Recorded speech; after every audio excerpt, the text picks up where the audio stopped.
सूरजपुर नामक एक छोटे से गांव में अर्जुन नाम का एक गरीब लड़का रहता था। उसके परिवार में उसके साथ उसके बूढ़े माता पिता रहते थे। अर्जुन का परिवार इतना निर्धन था कि उनके पास न अपनी कोई जमीन थी और न ही जीवन यापन का कोई स्थायी साधन। अर्जुन सुबह से शाम तक दूसरों के खेतों में मजदूरी करता और जो कुछ कमाई होती उसी से अपने पूरे परिवार का गुजारा चलता। यह देख उसके माता पिता अक्सर चिंतित रहते। हमारे पास न अपना घर है न खेती की जमीन। हमारा बेटा दिन रात मजदूरी करता है और बदले में उसे बहुत ही कम पैसे मिलते हैं। हम दोनों अपने बेटे पर बोझ बन गए हैं। मगर अर्जुन की माँ शांत स्वभाव से कहती, चिंता मत करो, हमारा बेटा मेहनती है, भगवान सब देख रहा है। उसने कभी किसी का बुरा नहीं किया। मेहनत और ईमानदारी से जीना ही उसकी ताकत है। एक दिन ऐसा आएगा जब अर्जुन की सारी परेशानियां दूर हो जाएंगी। अर्जुन ने बचपन से ही कठिनाइयों का सामना किया था, लेकिन उसने कभी हार नहीं मानी। उसके मन में हमेशा यही विश्वास रहता है, आज भले ही किस्मत मेरे साथ ना हो, लेकिन अगर मैं मेहनत करता रहूंगा तो एक दिन सब बदल जाएगा और मेरी गरीबी खत्म हो जाएगी। एक दिन अर्जुन ठाकुर हरिराम के खेत पर काम कर रहा था। हरिराम पास के एक बड़े बरगद के पेड़ के नीचे बैठा अपने खेत की देखरेख कर रहा था। अर्जुन अपने काम में पूरी लगन से जुटा हुआ था। तभी उसकी नजर पड़ी कि ठाकुर हरिराम बहुत उदास और चिंता में डूबे हुए हैं। हरिराम की मायूसी देखकर अर्जुन तुरंत उनके पास पहुंचा और बोला, मालिक, आप बहुत चिंतित लग रहे हैं। ऐसा लगता है जैसे किसी गहरी परेशानी में हैं। अगर आप चाहें तो मुझे बताइए, शायद मैं किसी तरह से आपकी मदद कर सकूं। अर्जुन की बात सुनकर हरिराम को गुस्सा आ गया। वह झुंझलाकर बोला, अरे तू मेरी मदद करेगा? पहले अपनी मदद करने लायक बन। अगर तू किसी की मदद करने के काबिल होता तो आज तुझे 2 वक्त की रोटी के लिए मेरी जमीन पर मजदूरी करनी पड़ती क्या? जा, अपना काम कर और मुझे परेशान मत कर। सेठ जी, ऐसा मत कहिए।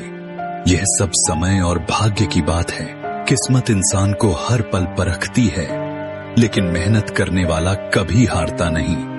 आज भले ही मेरी किस्मत मेरे साथ न हो, पर मुझे यकीन है कि अगर मैं ईमानदारी और लगन से मेहनत करता रहूंगा तो एक दिन किस्मत भी मेरे पक्ष में झुक जाएगी।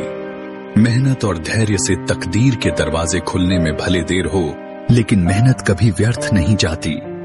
अर्जुन की बातें सुनकर ठाकुर हरिराम का चेहरा खिल उठा।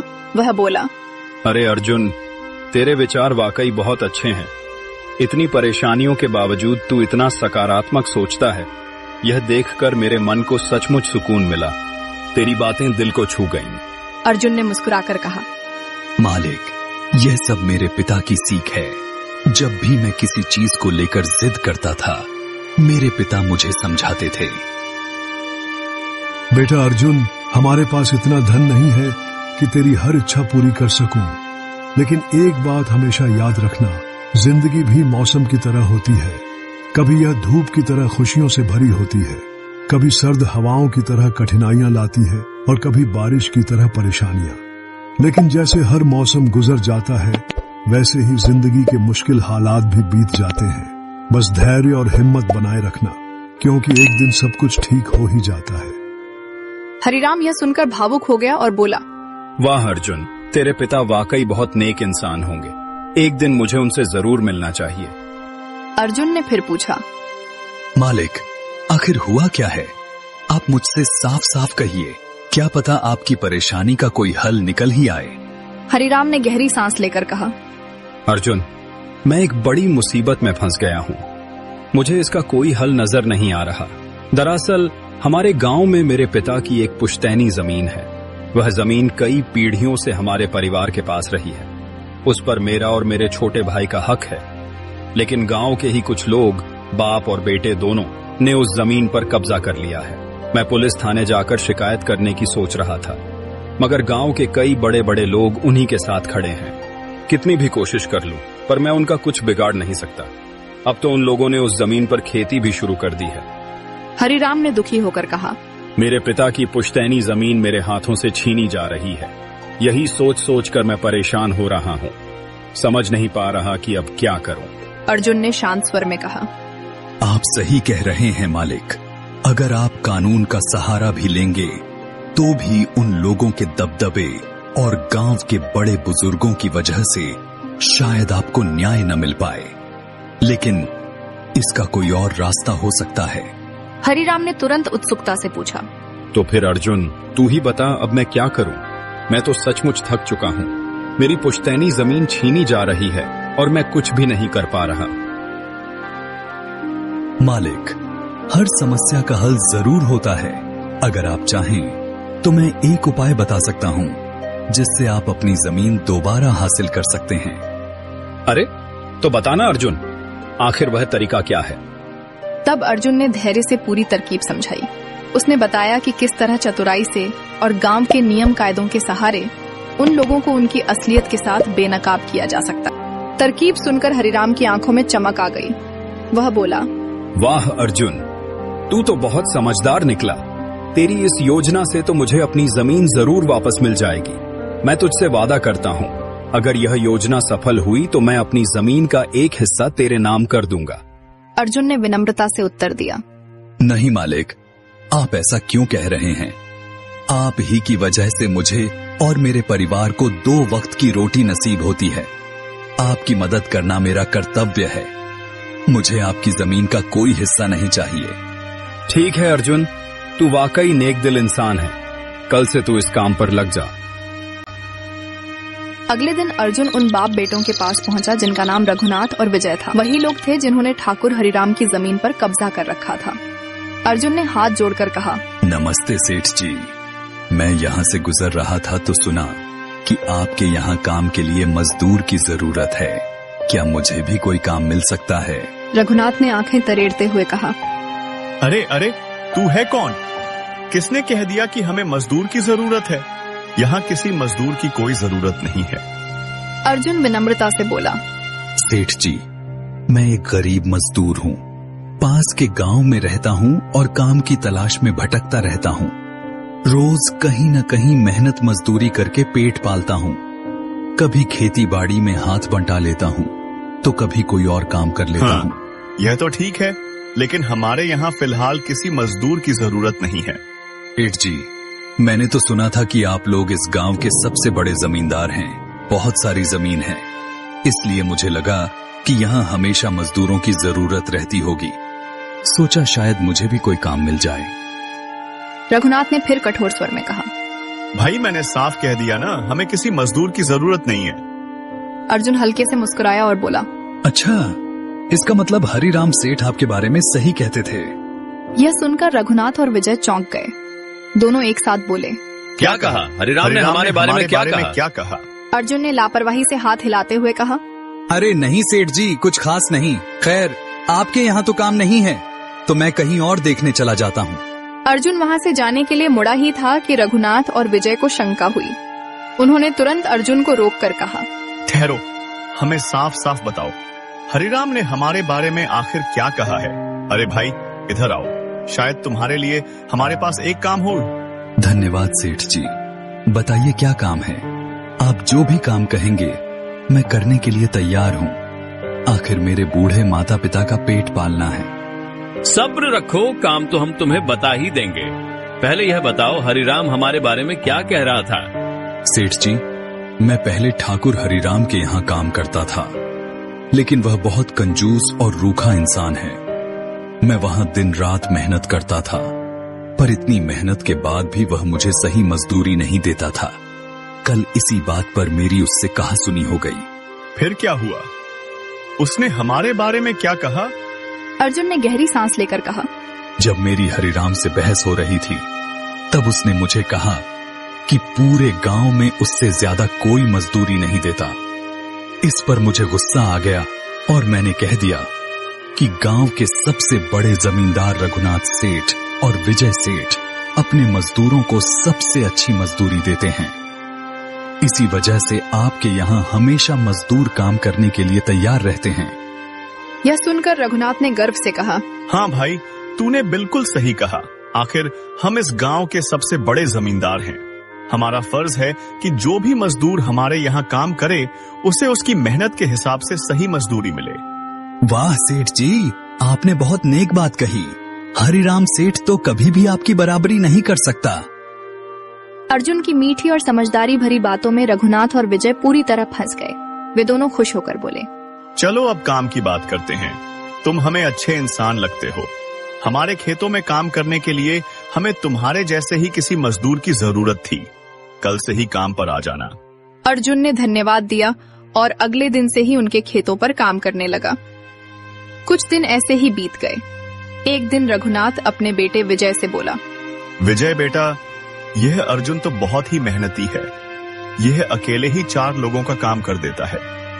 अच्छा हुआ कि हमने इसे अपने पास रोक लिया। विजय ने हामी भरते हुए कहा, हाँ पिताजी, आप बिल्कुल सही कह रहे हैं। अर्जुन वाकई बहुत मेहनती है। इसके जितना काम शायद ही कोई और कर पाए।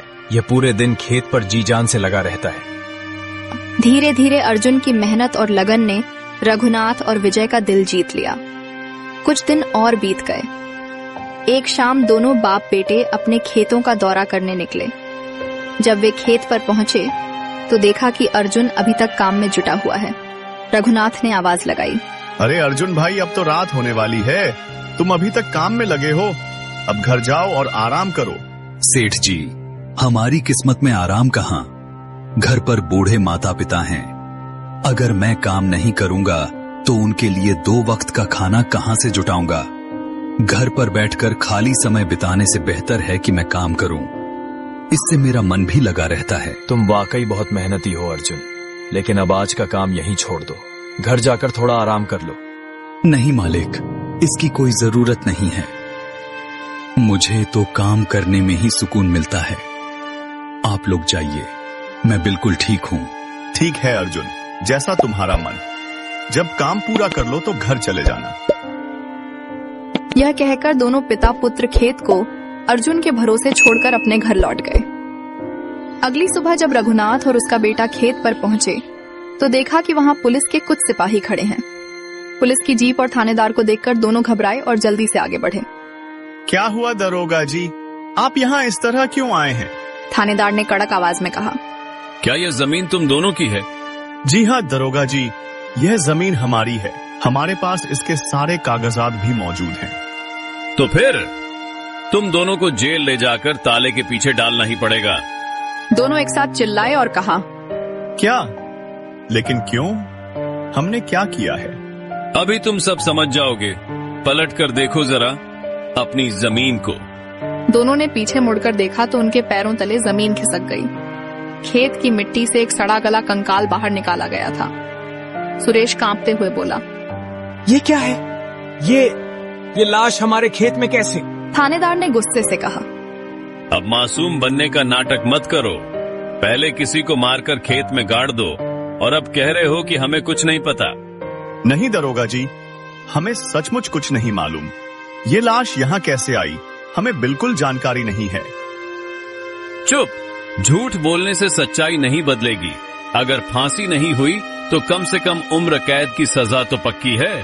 फांसी और उम्र कैद का नाम सुनते ही बाप बेटे के होश उड़ गए। दोनों पुलिस वालों के सामने हाथ जोड़कर दया की भीख मांगने लगे।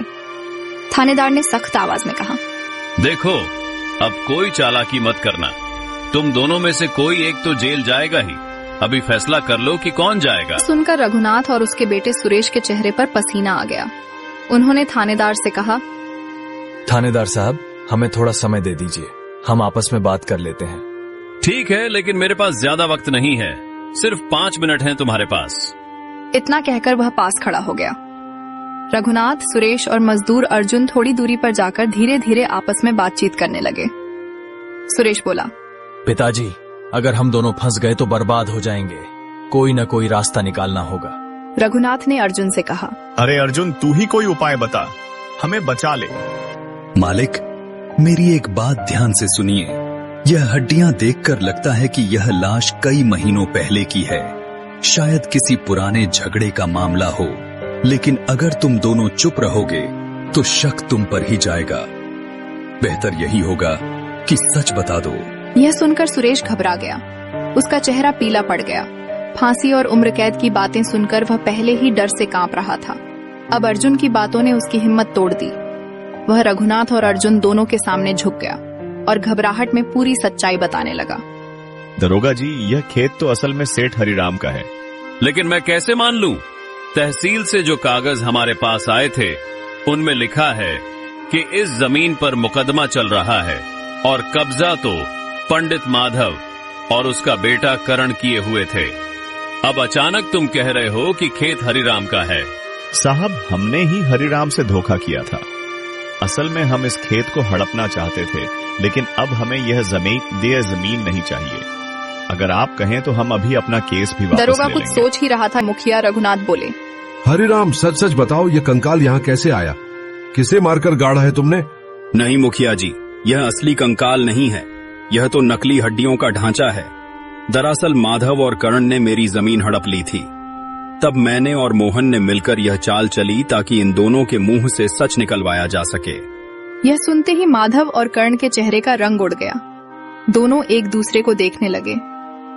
इस तरह मोहन की मेहनत और चतुराई ने न सिर्फ सेठ हरिनारायण की जमीन वापस दिलाई, बल्कि रामलाल और रवि जैसे लालची लोगों को भी सबक सिखाया और आखिरकार सोहन भी अपनी मेहनत और नेकनियति के बल पर जमीन का मालिक बन गया।